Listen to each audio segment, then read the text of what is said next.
Good morning to all of you. Welcome to Legal Matters by Sai Babu Sunkara. This video relates to legal ethics or professional ethics.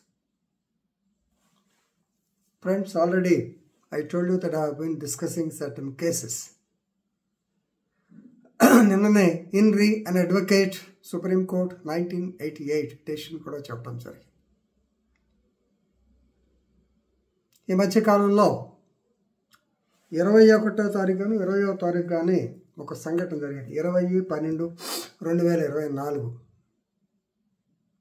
Thane జిల్లాలోని additional session judge గారి కోర్టులో ముద్దాయి కిరణ్ సంతోష్ సుమారు 24 సంవత్సరాల యువకుడు judge గారి మీదకి చెప్పు విసిరివేశాడు. ముద్దాయి వీడియో చివరిలో లాయర్ కూడా ఎలాంటి పని చేసినా దాని చివరిలో చెప్తాను. ఎందుకు అనేటువంటిది మనం గమనించాలి. కేసు పూర్వపరాలు తెలిస్తే కానీ మనకి విషయం అర్థం కాదు. రైట్. సో 21/12 మహారాష్ట్రలోని ఠానే జిల్లాలోని ఠానే జిల్లా అండ్ సెషన్స్ కోర్టులో జడ్జి గారి పేరు ఆర్జీ వ్యాఘ్రే. ఆయన కోర్టులో జరుగుతూ ఉంది. ఈవినింగ్ అరౌండ్ 4 PM ఏం జరిగిందంటే, యాక్చువల్గా దిస్ అక్యూజ్డ్, ఈ ముద్దాయి తన కేసుని వేరే కోర్టుకు బదిలీ చేయండి అనేటువంటి అభ్యర్థనని జడ్జి గారితో చెప్పుకున్నాడు. నోటితో చెప్పినప్పుడు జడ్జి గారు, నాయన ముద్దాయిగా నువ్వు డైరెక్ట్గా అట్లా చెప్పకూడదు, ఓ పని చేద్దాం, మీ యొక్క లాయర్ గారి ద్వారా అడ్వకేట్ ద్వారా ఓ పిటిషన్ వేసుకో చూద్దాం అని.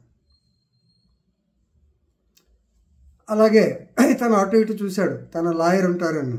సో సాయంత్రం 4 కాబట్టి మరి కారణం ఏంటో తెలియదు కానీ లాయర్ గారు లేడు.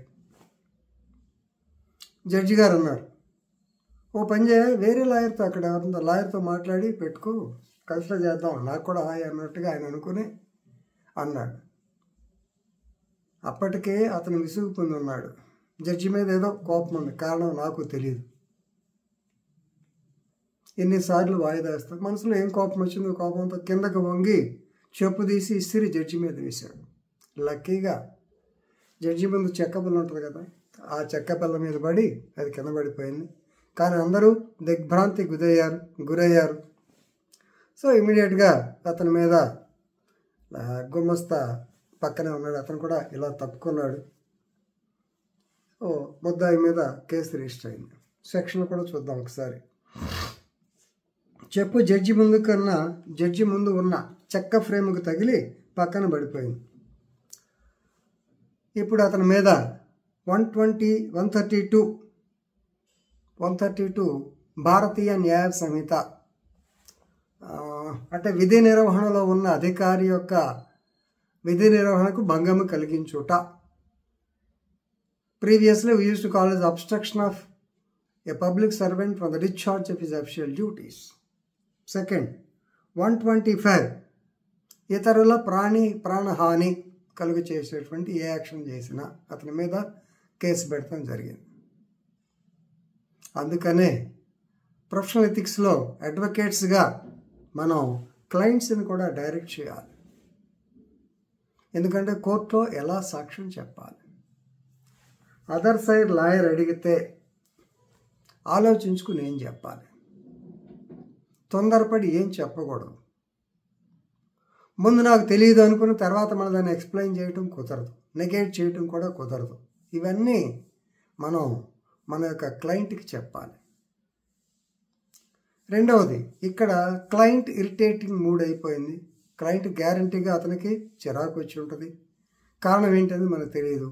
సందర్భం ఏంటి, ఇక్కడ అడ్వకేట్ గారు లేడు. అడ్వకేట్ గారు వాయిదా పడిపోద్దు కదా అని చెప్పి వెళ్ళిపోయి ఉండొచ్చు. కానీ మీరు ఒక కేసు ఒప్పుకున్న తర్వాత you have to attend the court on the dates of adjournment. ఇలాంటి సందర్భాలు వచ్చినప్పుడు మరేం చేయాలి చూడండి, అడ్వకేట్ ఉంటే ఏమన్నా పిటిషన్ ఏమైనావాడు ఈ ప్రాబ్లం వచ్చేది కాదు. కానీ అతను లేనందువల్ల ఇతనికి చిరాకు వచ్చి చెప్పు విసిరే స్టేజ్కి వెళ్ళింది. కేసు పెట్టారు. మామూలుగా ఇలాంటివి జరిగితే ఇక లాస్ట్కి వచ్చాం కాబట్టి వెరీ ఫేమస్ కేసు అనాలి, ఇల్ ఫేమస్ అనాలి యాక్చువల్గా. నందలాల్ బల్వానీ, ఇన్రీ నందలాల్ బల్వానీ కేసు అని 1999 అనుకుంటాం. ఆ కేసులో కూడా నందలాల్ బల్వానీ పోతే ఏమంటారు ఎన్రోల్మెంట్ కూడా జరిగిపోయింది. అప్పటికే ఎన్రోల్మెంటు రాజస్థాన్లో ప్రాక్టీస్ చేస్తుంది. కానీ ఇరిటబుల్ టెంపర్మెంట్, చాలా ఫాస్ట్. సో తనకు ఫేవర్ జడ్జిమెంట్ రాలేదని చెప్పి ఇమ్మీడియట్గా బూట్ తీసుకుని జడ్జి మీదకి వేశాడు. So it was taken as a contempt and he was punished for 4 months and fine of ₹2,000 because of his intemperate behaviour. ఆ తర్వాత అతను అయ్యారు అది పొరపాటు అయిందని అఫిడవిట్ ఇచ్చాడు. ఎఫిడవిట్ ఇచ్చినా కోర్టు ఒప్పుకోవాలి. ఎందుకంటే కోర్టు చూస్తుండగా ఇన్ ప్రజెన్స్ ఆఫ్ కోర్టు ఇట్లాంటి పనులు చేస్తే సెక్షన్ హైకోర్టు అయితే హైకోర్టు సుప్రీంకోర్టులో అయితే సెక్షన్ 14, 15 కింద తీసుకుంటా, కంటెంప్ట్ ద కోర్ట్స్ యాక్ట్ కింద. ఇవన్నీ ఆ సందర్భంలో మనం మాట్లాడతాను. ఈరోజు మాత్రం ప్లీజ్ రిమెంబర్, అట్లా జడ్జి గారి మీద చెప్పులు వేయటం ఇలాంటివి చేయకూడదు. లాయర్గా మీరు చేయనేయకూడదు. అది చెప్పడానికే ఈ వీడియో చేశాను. ధన్యవాదములు.